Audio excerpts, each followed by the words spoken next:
Assalamualaikum warahmatullahi wabarakatuh.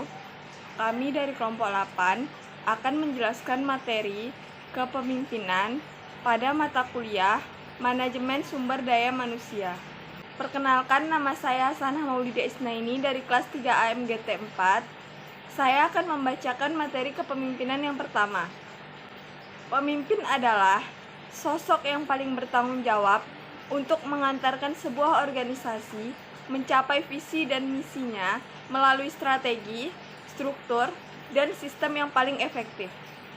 Pemimpin yang efektif mampu menginspirasi dan menggerakkan para pengikutnya untuk berjuang demi tercapainya visi dan misi organisasi. Kepemimpinan itu adalah tentang bagaimana mempengaruhi orang lain, bawahan, atau pengikut agar mau mencapai tujuan yang diinginkan sang pemimpin. Apa itu model kepemimpinan? Dalam ilmu manajemen, pada umumnya dikenal 3 model kepemimpinan. Pada umumnya, ketiga model kepemimpinan ini sering kita lihat pada diri para leader dalam praktek sehari-hari, dalam memanage kantor atau perusahaan. Masing-masing model mempunyai warna tersendiri. Ada yang timbul karena anugerah Tuhan Yang Maha Esa, ada juga timbulnya sangat erat hubungannya dengan sifat atau karakter dari seseorang itu sendiri. Bahkan ada juga yang timbul karena hasil dari proses pembelajaran. Perkenalkan, saya Sri Fauzi Putri Intansari dari kelas 3A MJT 4. Di sini saya dari kelompok 8 ingin melanjutkan materi dari Hasanah, yaitu materi tentang kepemimpinan. Ketiga model kepemimpinan yang dijelaskan oleh Hasanah tadi akan saya jelaskan, yaitu yang pertama. Yang pertama ada kepemimpinan karismatik.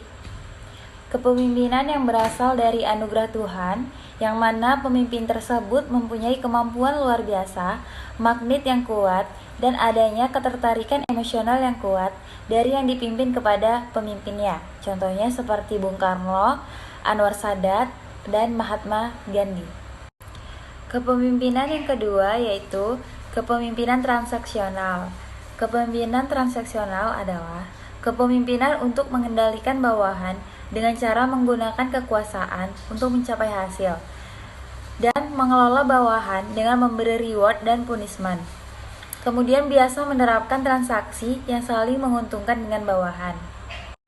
Kepemimpinan yang terakhir yaitu kepemimpinan transformasional, model kepemimpinan yang efektif dan telah diterapkan di berbagai organisasi internasional yang mengelola hubungan antara pemimpin dan pengikutnya. Selanjutnya ada macam-macam gaya kepemimpinan. Gaya kepemimpinan yang pertama yaitu demokratis. Mungkin kita sudah sering dengar tentang gaya kepemimpinan ini. Mengusung konsep demokratis, pemimpin yang demokratis mau untuk selalu berdiskusi dengan anak buahnya sebelum mengambil keputusan. Yang kedua ada visioner. Pemimpin visioner memiliki gaya kepemimpinan yang berani ambil resiko, mau mendengar masukan, serta bertanggung jawab. Bahkan, pemimpin visioner juga berani untuk mendengar kritikan terhadapnya. Yang ketiga ada multikultural.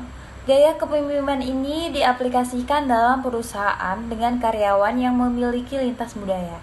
Salah satu keputusan yang biasa diambil oleh pemimpin dengan gaya multikultural adalah mau merayakan berbagai perayaan hari raya dari ragam latar belakang bersama seluruh karyawan.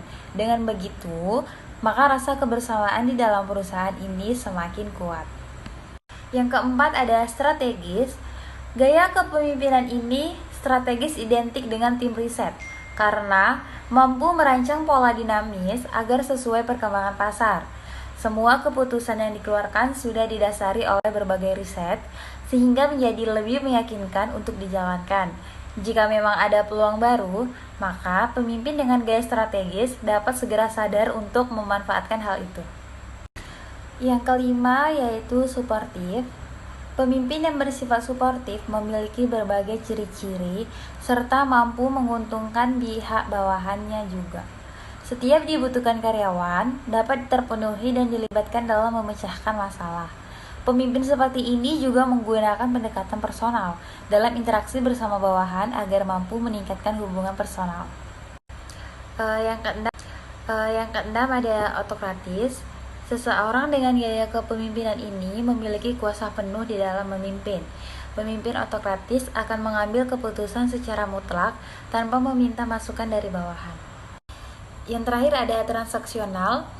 Seseorang dengan gaya kepemimpinan transaksional berfokus pada aturan atau kontrak kerja yang telah disetujui pihak karyawan. Bawahan juga tidak bisa memberikan masukan atau kritik terhadap kinerja divisi tersebut karena pemimpin ini sangat berorientasi pada pencapaian target. Perkenalkan, nama saya Rizky Amelia Putri, NIM 200304229. Teori-teori kepemimpinan. Yang pertama, teori kepemimpinan menurut Gridman Theory. Gridman Theory atau dikenal sebagai teori orang hebat membuat asumsi bahwa sifat kepemimpinan dan bakat-bakat kepemimpinan dibawa seseorang semenjak orang tersebut dilahirkan. Teori ini berkembang sejak abad ke-19. Yang kedua, trait theory. Trait theory atau yang sering kita sebut sebagai teori sifat kepribadian ini meyakini bahwa orang yang dilahirkan atau dilatih dengan kepribadian tertentu akan menjadikan mereka unggul dalam peran kepemimpinan. Selanjutnya yang ketiga, contingency theory. Teori kontingensi atau yang berasal dari kata kontingensi, teori menganggap bahwa tidak ada cara yang paling baik untuk memimpin dan menyatakan bahwa setiap gaya kepemimpinan harus didasarkan pada situasi dan kondisi tertentu. 4. Teori gaya dan perilaku. Teori berdasarkan gaya dan perilaku menyatakan pemimpin hebat dibuat, bukan dilahirkan. Teori kepemimpinan ini fokus pada tindakan seseorang pemimpin, bukan pada kualitas mental atau sifat, ataupun karakter bawaan dari orang tersebut. Selanjutnya, behavioral theories. Behavioral theories merupakan reaksi atas trait theory. Teori pelaku atau behavioral theories ini menghadirkan sudut pandang baru mengenai memberikan perhatian kepada perilaku para pemimpin itu sendiri daripada karakteristik mental, fisik, dan sosial pemimpin tersebut. Teori servant. Teori kepemimpinan servant atau dalam bahasa Indonesia disebut sebagai pelayanan pertama kali diperkenalkan pada awal tahun 1970-an. Teori ini meyakini bahwa seorang pemimpin yang baik adalah pemimpin yang bertugas untuk melayani, menjaga, dan memelihara kesejahteraan fisik serta material atau dari anggotanya. Selanjutnya, teori transaksional.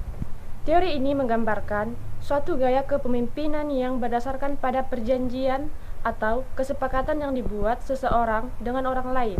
Dalam hal ini, tentunya yang menjadi pelaksana adalah pemimpin dan staf atau pengikutnya. Perjanjian ini dibuat dengan tujuan mendapatkan pertukaran atau transaksi yang sepadan untuk menguntungkan antara pemimpin dengan staf. Dan teori yang terakhir, teori transformasional. Teori kepemimpinan transformasional merupakan sebuah teori yang mengarah pada istilah memanusiakan manusia. Teori ini mengedepankan pendekatan personal pemimpin terhadap staf atau bawahan. Dapat juga organisasi. Dalam rangka membangun semangat, mengubah kesadaran, serta tujuan bersama tanpa merasa ditekan maupun tertekan. Bahkan mampu memotivasi setiap anggotanya. Materi selanjutnya sifat-sifat kepemimpinan. Yang pertama yaitu kompeten. Menunjukkan kompetensi kepemimpinan dalam mengambil keputusan yang tepat. Yang kedua, berwawasan ke depan. Dapat menetapkan tujuan secara menyeluruh, memiliki visi yang dapat dikomunikasikan dengan baik, dan kemudian dimiliki oleh seluruh anggota organisasi. Mempunyai gambaran bagaimana cara untuk meraih keberhasilan dan menetapkan prioritas berdasarkan nilai-nilai inti perusahaan. Selanjutnya, menginspirasi. Memperlihatkan kepercayaan diri dalam semua interaksi, memegang kendali, memiliki daya tahan, senantiasa berkomunikasi, memberi inspirasi dan memberdayakan para karyawan untuk terus berprestasi. Sifat kepemimpinan yang selanjutnya adalah mengaktualisasi diri, terus mengembangkan potensi diri, dan mencari tantangan baru. Dan sifat-sifat kepemimpinan yang terakhir adalah jujur dan rendah hati. Selalu bersikap jujur, rendah hati, dan dapat diandalkan, serta jujur dalam menjaga kepercayaan. Baiklah, sekian materi kepemimpinan yang telah disampaikan oleh kelompok 8. Apabila ada kesalahan kami mohon maaf. Assalamualaikum warahmatullahi wabarakatuh.